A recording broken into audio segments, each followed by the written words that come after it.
Hi, Rich Lawson here from Apps Together, and in this short video I'm going to be covering the platform updates as of April 2014, which is when this video is being recorded.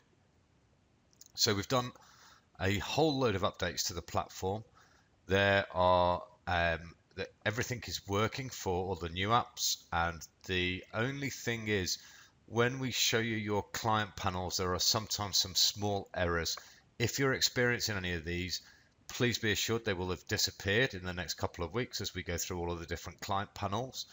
And if you are trying to do something and can't do so, please just contact our support team and who'll be happy to carry it out on your behalf. It doesn't affect us from our administration logins. So just a couple of things there. Okay, with that said, the platform updates that we've rolled out, some are fairly big, keeping us at the lead in front of technology. Not a lot of app companies have most of these features on platforms like ours.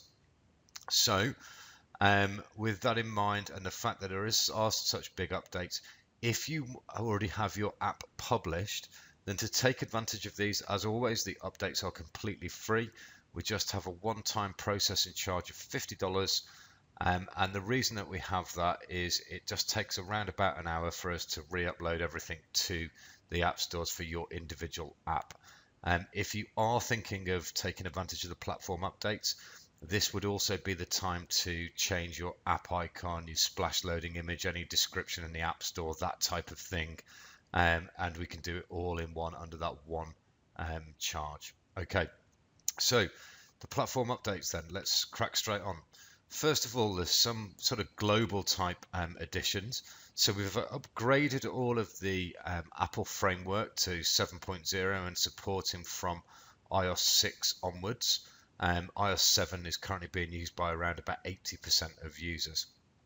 There's been a full redesign which incorporates things like landscape orientation. So when you turn your tablet or your phone on its side, it changes, which means that we have common image sizes. And there's been some quite heavy focus on improving the iPad, and there are some iPad specific views which are not available on Android tablet, but they are different from the phone tablets. And there's also header images for tablets too. In terms of messaging, we have now got what it must be the most sophisticated messaging platform available. Okay, so the first thing that you'll notice once you do see everything is that the message center has been revamped, and what that means is on the front end of the apps, people can filter the types of messages that they get what they're viewing, and they can also remove them from inside the app. And also along with the analytics, we will show preview app views versus live app views, which is obviously something that's something that people would want to see. Okay then, so geofencing, what is it? Which is actually the first item there. Geofencing is when you draw an area on a map and you set the message to become active either now or at some future date and time. And you can also set an expiry date. Other than that, they work in exactly the same way as normal push notifications. The difference being is that if a user enters the area that you've drawn out on the map, and it can be any shape you want it to be, okay, then what will happen is they will get that message. They will only get it once.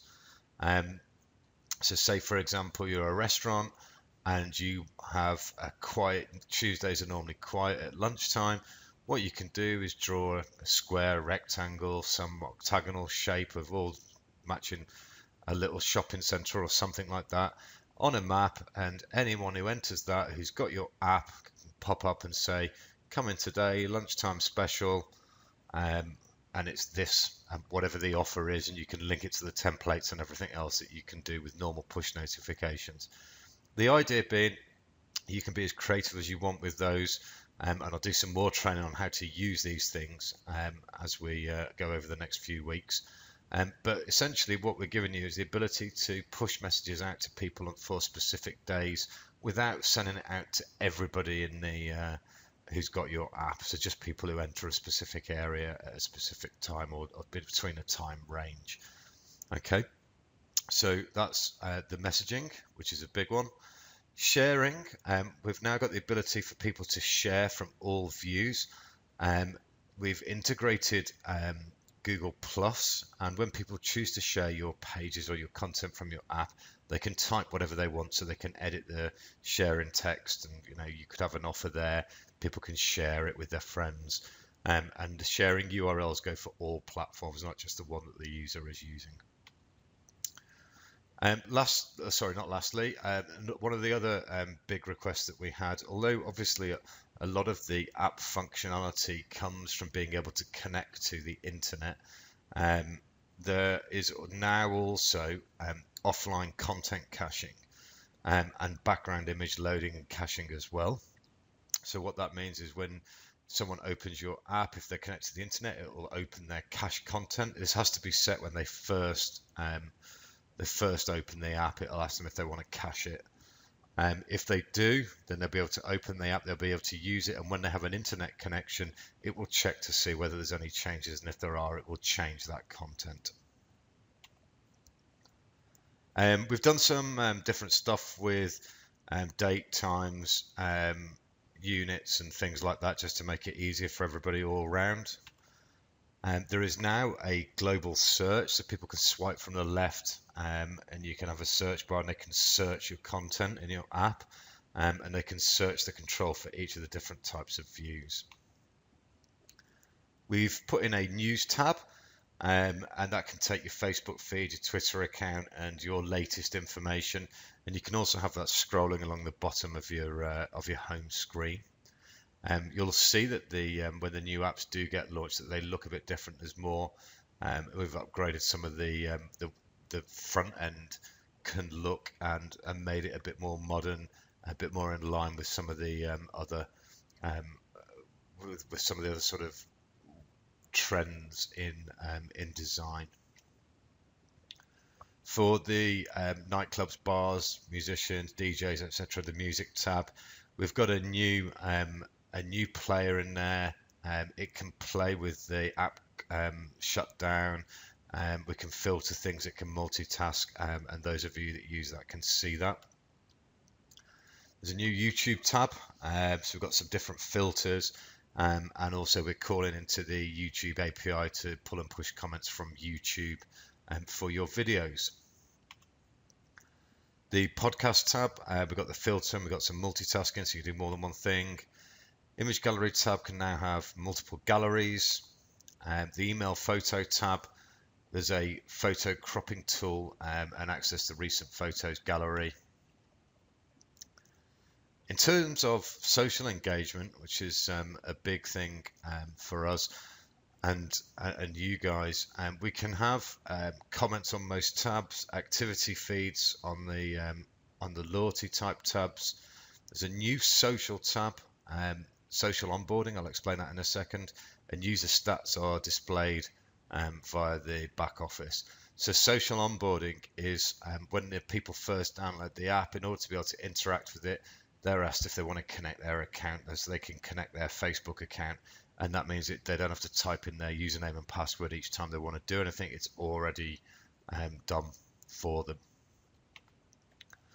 There's a brand new real estate tab, which has got a heap of functionality in it specifically for real estates. You can upload by CSV and literally have very sophisticated filters, search, layouts, etc. For the real estates. That's a really big one.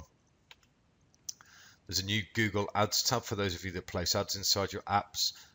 Different ads placement. It supports AdMob and DoubleClick for publishers by Google.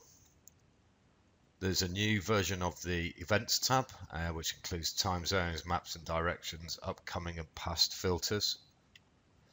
So as you can see, a lot of updates that we've done here. And if you do want to take advantage of those, you will need to republish your app.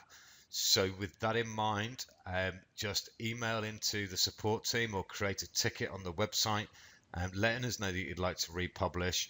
And as soon as we are able, which will be in about, as I say, towards the end of April, we will then start processing those through with those exciting new features.